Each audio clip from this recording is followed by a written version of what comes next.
Well, today's April 12th, 2021.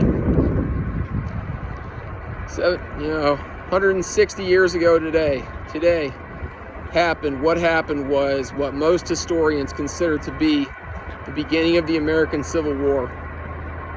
When the Confederates, they fired on Fort Sumter, and that began the Civil War. The American Civil War. A lot of people died. It's amazing because 76 years ago, today, that same date, April 12th, that was the same date that President Roosevelt died. And it's interesting because, on that date, America had become even more of a melting pot, after the Civil War. There were people, there was the Civil War and the Indian Wars were going on at the same time, and that all went down. And then April 12th, next thing you know, here we are fighting in World War II. Not everyone's getting along great socially. We've got some issues still. There's some racism problems. We've got some stuff with different religion stuff, but the really bad stuff's going on in Germany and Japan. It's crazy to think that, on this ship and all over the Pacific, we had Indians, we had, Navajo code talkers. A lot of their fathers and grandfathers had fought in those Indian wars. We had, sons, we had people whose relatives fought in, the American Civil War on the Confederate and the Union side, as well as guys who were the descendants of slaves on this ship and out in the islands too, out in the Pacific Islands. And everyone was coming together. It was a little rough around the edges, but there was some crazy stuff going on. And because the day before, April 11th, there was a mix of it was all about humanity on April 11th. Everyone saw all the sides of it. On the Pacific, there was a guy named Setsuo Shino who was 17 years old, looking to be a kamikaze. He tried to land his plane on the deck of the U.S.S. Missouri. Got really famous because the Japanese surrendered on it later. But he tried to land that plane. Surprisingly, the plane didn't blow up and no one died on the ship, except when Ushino crashed, he died. And, they were going to toss his body over the side, the sailors were, but, the captains and the higher ranks on the Missouri said, no, let's give him a proper burial, and they did give him a proper burial at sea. That same day, April 11th, the Americans liberated their first concentration camp over in Europe. General Eisenhower, really made an effort to make sure that that was documented. And it makes you think about this country today. The Holocaust, 6 million, everyone remembers the 6 million Jews that died, and they should.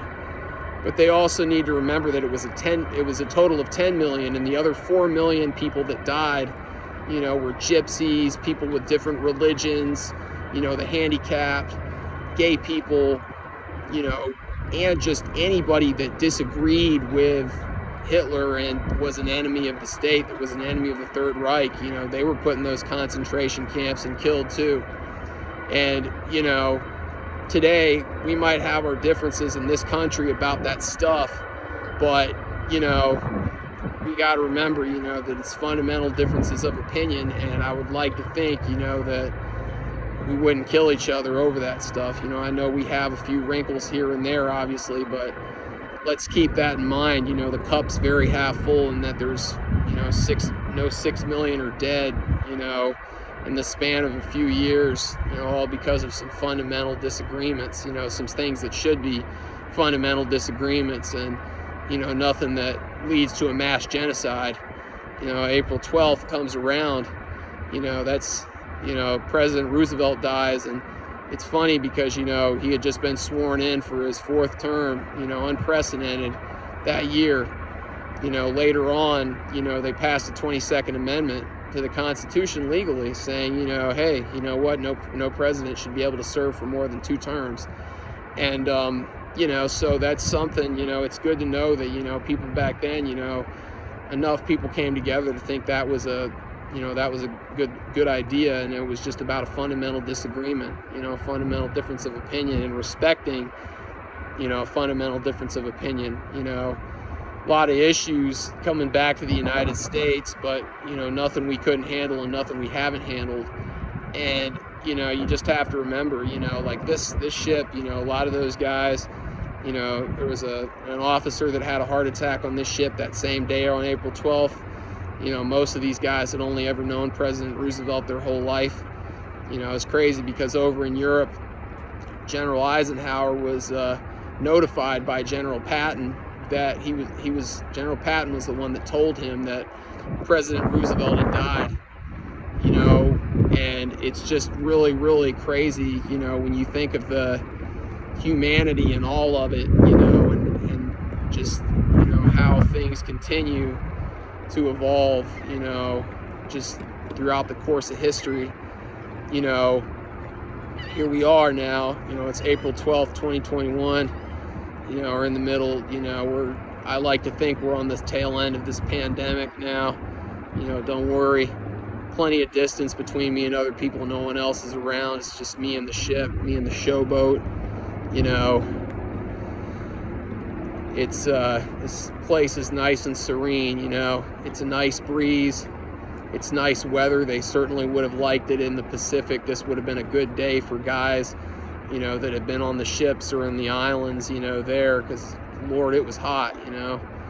This would have been a good day. They would have been glad to jump in some water in this weather, you know, nice fresh water in this weather. You know, but I look at, you know, today, you know, I'm here, you know, we talk about, you know, I can be with just about anybody at this ship, you know, this ship is the sacred place to me, you know.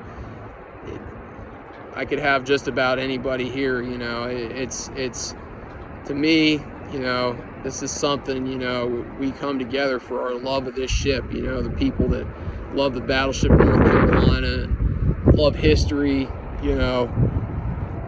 I know I got a lot of fillers and I talk a lot, you know, who knows, maybe I'll just, I know I say, you know, a lot, but, you know, just kind of pontificating out loud here a little bit, but just something to think about, you know. Here we are, you know, it's 2021, April 12th, 76 years later. You know, what direction are we going to move in? You know, personally, I'm gonna agree to disagree with people. You know, if I have a fundamental disagreement with people, you know, I'm going to seek to, you know, me personally, I'm going to seek out what I don't understand and look to understand it, because at the end of the day, people fear what they don't understand, you know. So, you know, I'm looking to spend the next looking forward to having a good time the next few days here, you know, here at the ship. I'll have my mask on, don't worry. Right now there's nobody around, but when I'm on the ship, you know, I'll be compliant with that and everything. Be a good time. You know, this is great. Got plenty of books, plenty of stuff. Got plenty of good information. Come check out the Battleship North Carolina. This is one of the best places in the world. You know, April 9th. You know, got a lot going on that day. You know, April 9th. That's a happy belated birthday of this ship. You know, 1941 celebrated its 80th birthday a few days ago. You know, that was also the anniversary of what a lot of people consider to be the end of the Civil War in 1865, when Grant and Lee sat down in Appomattox Courthouse. You know, it was the day that Iowa coaches Tom and Terry Brands were born. It's their birthday. And also it's the day that in 1939 that Marian Anderson sang she's a black woman that sang the My Country 'Tis of Thee on the steps of the Capitol building. It was a groundbreaking moment, you know, and many facets of history. So, you know, let's keep our history in mind. You know, let's just take some deep breaths here. I know it's easy for me to say because I'm down here at the Battleship, but believe me, this pandemic's been kicking my butt just as much as anyone else. But I'm gonna survive, and we will too. Thanks, everyone. Battleship North Carolina out.